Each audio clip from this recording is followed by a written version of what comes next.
سید الانبیاء والمرسلین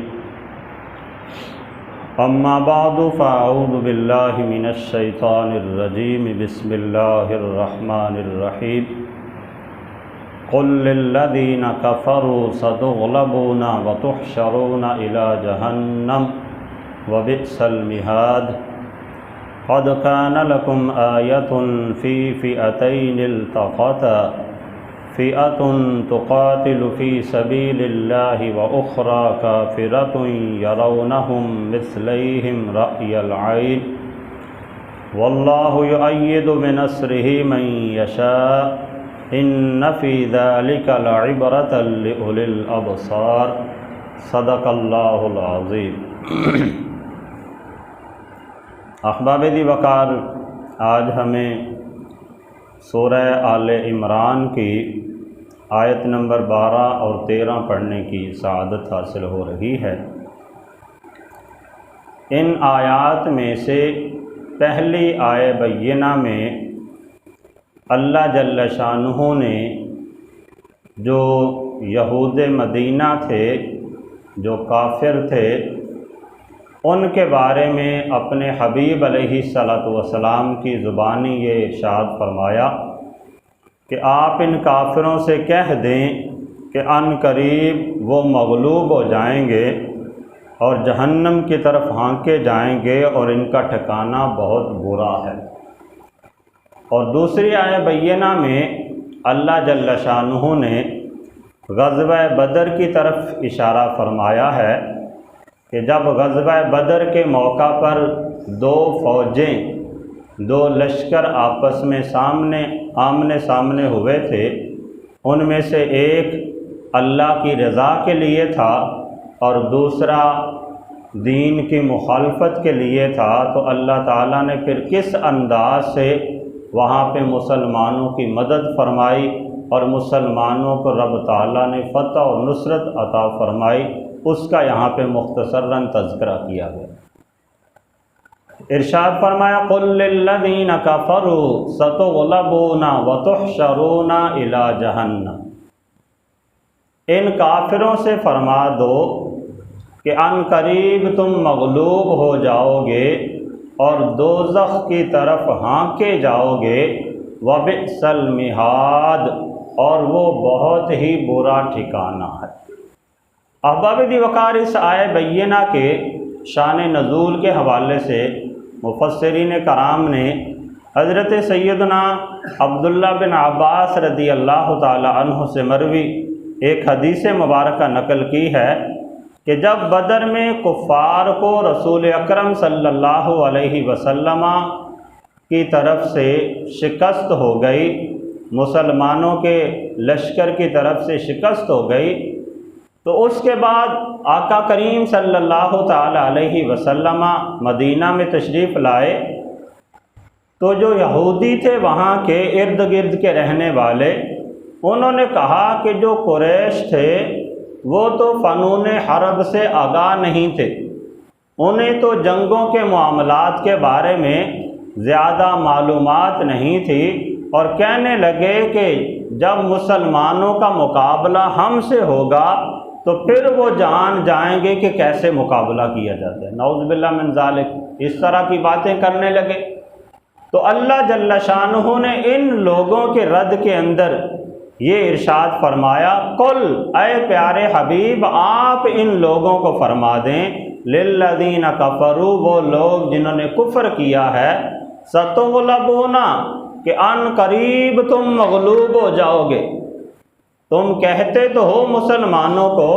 کہ جب ہمارے ساتھ مسلمانوں کا پالا پڑے گا تو پھر پتہ چل جائے گا، تو اللہ جل شانہ نے پہلے سے اعلان فرما دیا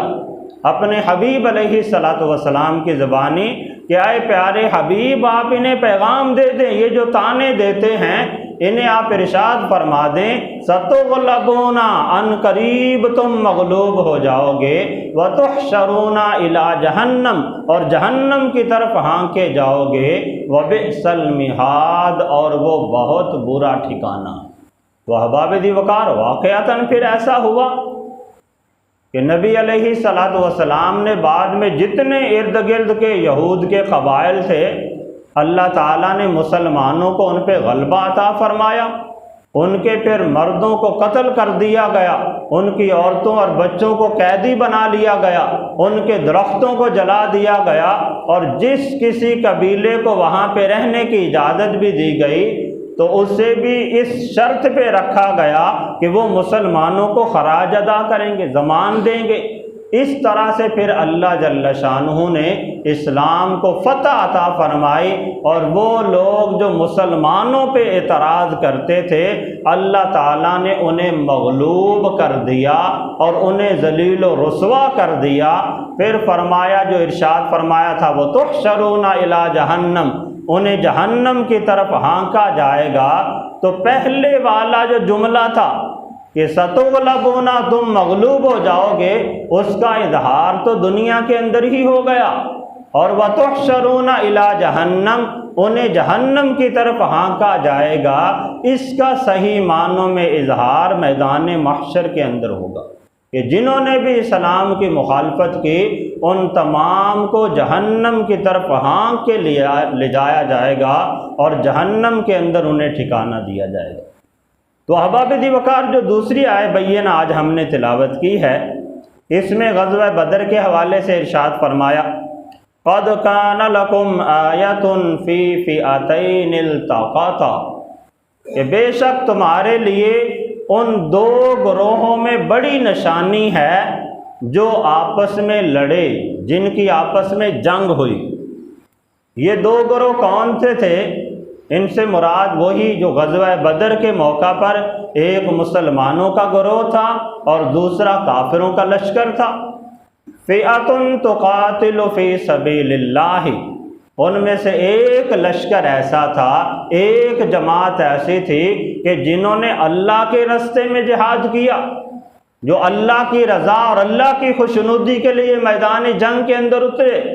وَأُخْرَى كَافِرَةٌ يَرَوْنَهُمْ مِثْلَيْهِمْ رَأْيَ الْعَيْنِ وَأُخْرَى كَافِرَةٌ، اور ان میں سے جو دوسرا گروہ تھا وہ کافروں کا گروہ تھا۔ آگے اللہ جل شانہ نے یہ بھی ارشاد فرمایا يَرَوْنَهُمْ مِثْلَيْهِمْ رَأْيَ الْعَيْنِ، کہ وہ جو کافروں کا لشکر تھا ان کی نظر میں مسلمانوں کا لشکر دگنا کر کے دکھایا گیا۔ تو احباب دی وقار اس کے بارے میں مفسرین کرام نے بیان فرمایا اور مورخین کرام نے جنہوں نے غزوہ بدر کو بیان فرمایا اس بات کا اظہار فرمایا کہ ابتداً جب دونوں لشکر آمنے سامنے آ رہے تھے تو اللہ تعالیٰ کی طرف سے مسلمانوں کی نظر میں کافروں کا لشکر تھوڑا کر کے دکھایا گیا، اور کافروں کی نظر میں مسلمانوں کا لشکر تھوڑا کر کے دکھایا گیا، تاکہ دونوں گروہ آپس میں لڑنے کے لیے جمع ہوں۔ رب تعالیٰ چاہتا یہ تھا کہ آج حق اور باطل کے درمیان فیصلہ ہو جائے، تو اس انداز سے جب دونوں لشکریوں کے نظروں کے اندر مخالف سمت کے لشکریوں کو تھوڑا کر کے دکھایا گیا تو دونوں آپس میں قریب ہوئے،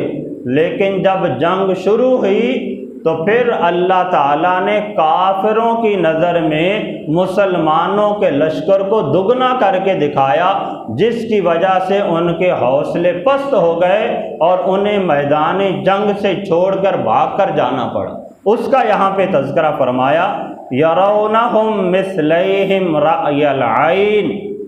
کہ ان کافروں کی نظروں میں مسلمانوں کا جو لشکر تھا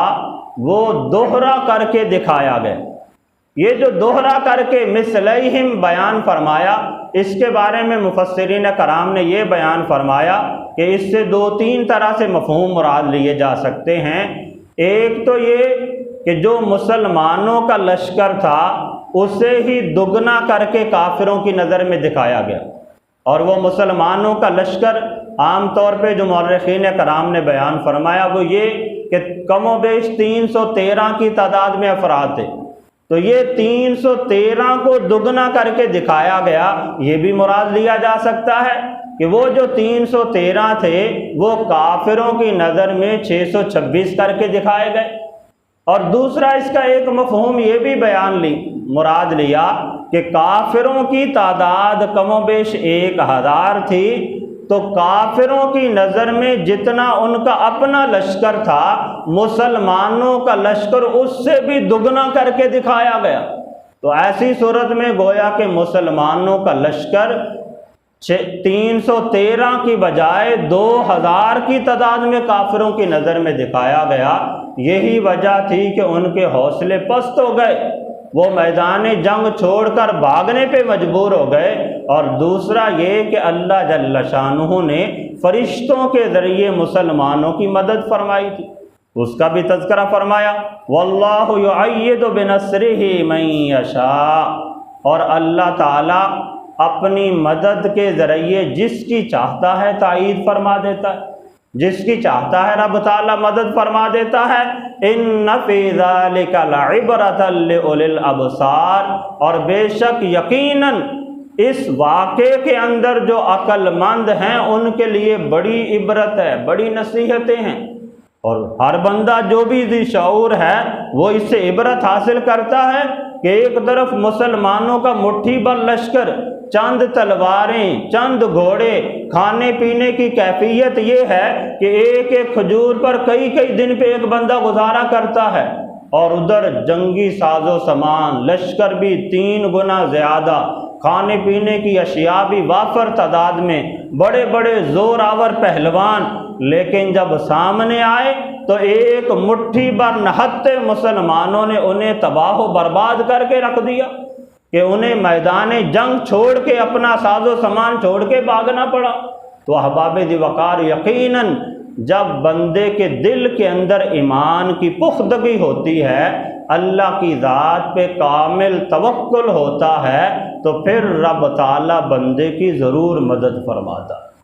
غزوہ بدر کے موقع پر اس کا بڑی صراحت کے ساتھ اظہار ہوا، اور دیگر مقامات پر جب بھی کوئی بندہ خلوص نیت کے ساتھ اللہ کی ذات پہ توکل رکھتے ہوئے آگے بڑھتا ہے، دین کی سربلندی کے لیے کوشش کرتا ہے، پھر اگرچہ وہ تھوڑی جماعت ہو، رب تعالیٰ اسے فتح و نصرت عطا فرما دیتا ہے۔ تو ایک شاعر نے اسے اس انداز سے بھی بیان فرمایا ہے، فضائے بدر پیدا کر فرشتے تیری نصرت کو، اتر سکتے ہیں گردوں سے قطار اندر قطار اب بھی۔ جیسے ان لوگوں کا ایمان کامل تھا، ان کی مدد کے لیے رب تعالیٰ کے نورانی فرشتے قطار در قطار اترے اور انہوں نے مسلمانوں کی مدد فرمائی، ایسے ہی آج بھی کسی کے دل کے اندر اگر ایمان کی کاملیت اس انداز کی موجود ہو، اللہ کی ذات پر ان صحابہ کرام کی طرح کا توکل موجود ہو، تو آج بھی رب تعالیٰ کے نورانی فرشتے مدد کے لیے آ سکتے ہیں۔ آج جو دنیا کے اندر درجنوں کی تعداد میں مسلمان ممالک ہے، لاکھوں کروڑوں کی تعداد میں مسلمان موجود ہیں، لیکن وہ ذلت و رسوائی کی طرف جا رہے ہیں، جو کفار کے سامنے دب کے رہ رہے ہیں۔ اس کی سب سے بڑی وجہ کیا ہے؟ سب سے بڑی وجہ ہی یہ ہے کہ ہم نے اپنے اسلام کے ساتھ جو کمال درجے کا تعلق تھا وہ برقرار نہیں رکھا، جو اللہ کی ذات پہ ہمیں توکل ہونا چاہیے تھا وہ ہم نے برقرار نہیں رکھا، جس انداز سے ایمان کی کاملیت ہونی چاہیے تھی اس انداز سے ہم نے اپنے ایمان کو کامل نہیں رکھا۔ یہی وجہ ہے کہ وہی مسلمان جو دنیا کے اندر بڑی عزت کی نگاہ سے دیکھے جاتے تھے، کسی کو ان کے سامنے آنکھ اٹھا کے دیکھنے کی جرت نہیں ہوتی تھی، وہی مسلمان آج دنیا کے اندر ذلت کی طرف مبتلا ہو رہے ہیں، ذلت اور پریشانی کا سامنا کر رہے ہیں۔ کسی شاعر نے اسے اس انداز سے بھی بیان کیا ہے، کہاں پر کھڑے تھے کہاں اب کھڑے ہو، یہ کس کی خطا ہے کہ بکھرے پڑے ہو، کہ کیا وہ مقام تھا تمہارا، کتنی عظمت و شان تھی کہ اسلام کے نام پر کفر کے اوپر لرزہ طاری ہو جاتا تھا، لیکن اب کس جگہ پہ اسلام پہنچ چکا ہے، کس جگہ پہ مسلمان پہنچ چکے ہیں۔ تو اس کے بارے میں بیان کیا یہ کس کی خطا ہے کہ بکھرے پڑے ہو۔ تو احباب دی وقار، یہ یقیناً ہمارا قرآن کے ساتھ اور اسلام کے ساتھ وہ کمال درجے کا تعلق نہیں رہا جس کی وجہ سے ہم دنیا کی دلدل کے اندر پھنستے چلے جا رہے ہیں اور غیر مسلم طاقتوں کے سامنے دبتے چلے جا رہے ہیں۔ ہمیں ان کے سامنے آنکھ ملا کے بات کرنے کی جرت نہیں ہوتی۔ تو اس کی سب سے بڑی وجہ یہ ہے کہ ہم نے دین کو پس پشت ڈال دیا، اللہ کی ذات پہ کامل توکل نہیں رہا، ہم نے دیگر اسباب پہ توکل کرنا شروع کر دیا، جس کی وجہ سے بندے دن بدن پسپائی کی طرف چلے جا رہے ہیں۔ تو یقیناً آج بھی اگر بندے کے دل میں ایمان کامل پیدا ہو جائے، اخلاص پیدا ہو جائے، اللہ کی ذات پہ کامل توکل پیدا ہو جائے، تو پھر بندہ ظاہری اسباب پہ توکل نہیں کرے گا، اگرچہ ضرورت کے تحت ان کا اختیار کرنا اس کا شریعت نے حکم دیا